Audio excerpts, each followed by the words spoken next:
Yeah, we had the opportunity to rep our conference, the MEAC, the MEAC SWAC Challenge against Southern University down in Atlanta this weekend, and we were excited to be down there.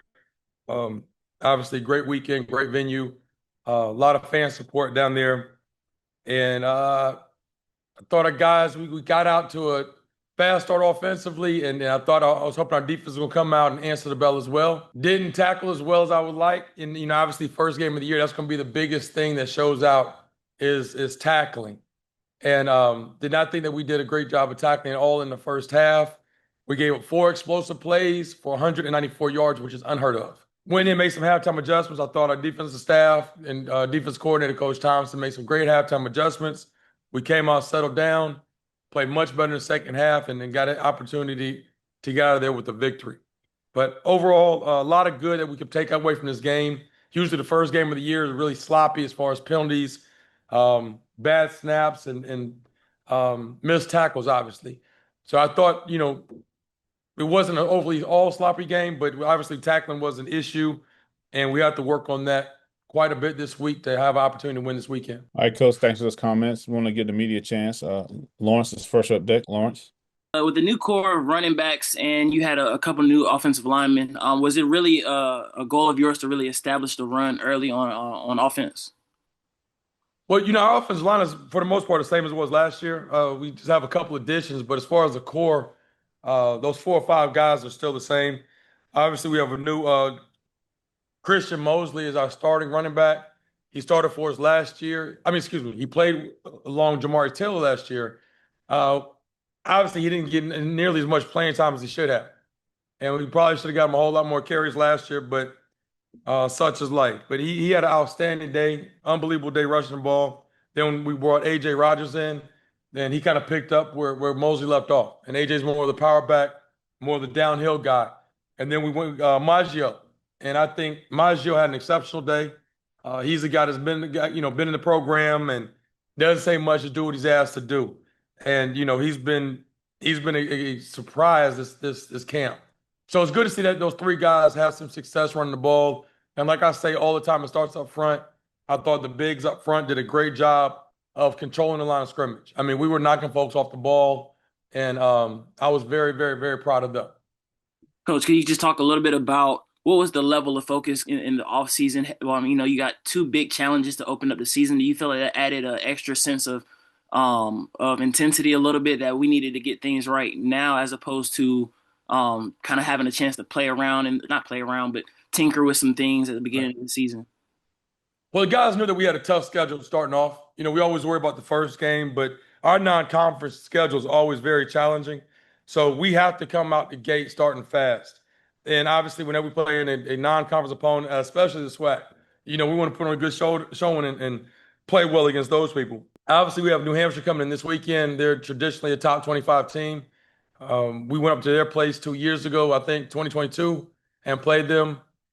And it was a good game. We were able to get out of their place with a victory. But this is going to be a very good football team coming in here, and we have to establish the run. And we have some good receivers. We got a very good quarterback, good tight ends. But I think for us to be able to be successful, you got to establish the run first and foremost.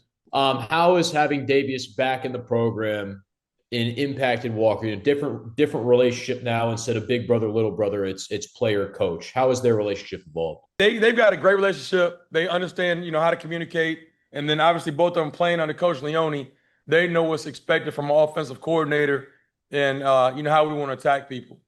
And when you have somebody that same generation, sometimes they can communicate a little bit better and understand what's going on with them out the field or whatever the case may be. But it's been really good to have Davies on staff with us.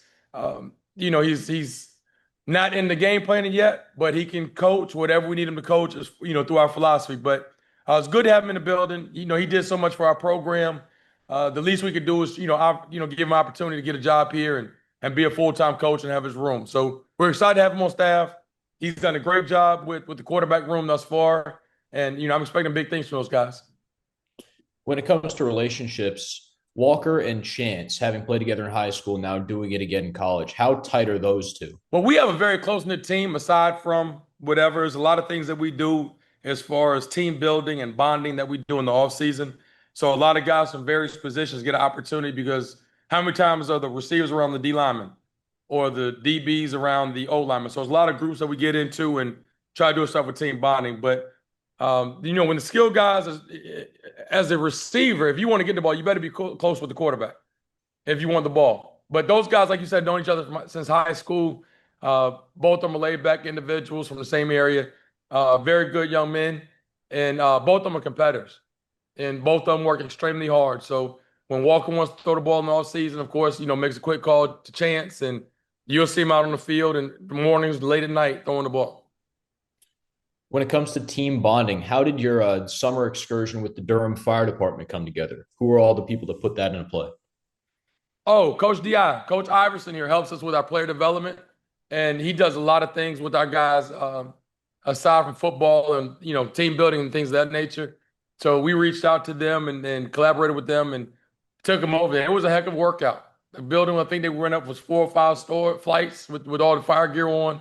And the guys had a good time with it. And when you're a competitor, you like to challenge yourself with new challenges, things like that. So the guys really enjoyed it, and they were out there competing.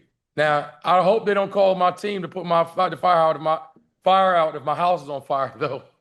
In terms of D-line, you mentioned Thomas Johnson earlier, but who are some of the other leaders that have stepped up to bring along some of the younger guys in your program? I would say Christian Smith has done an outstanding job. He was a silent, quiet leader for us in the past, has always been dependable. And he's a guy that just shows up to work and is a blessed to have in the program. He's been here for a while, and he's just been consistent, and he's a good person, both on and off the field. I'll say another one is defensive end Donquarius Parker, is somebody that had to grow up really fast in life. And, has some off the field challenges, but one of the best people you'll ever meet. And, he's like the big uncle around here, the big brother around here. So a lot of guys look up to him, and he's a great person, great man, and he'll have a great story to tell when he grows up.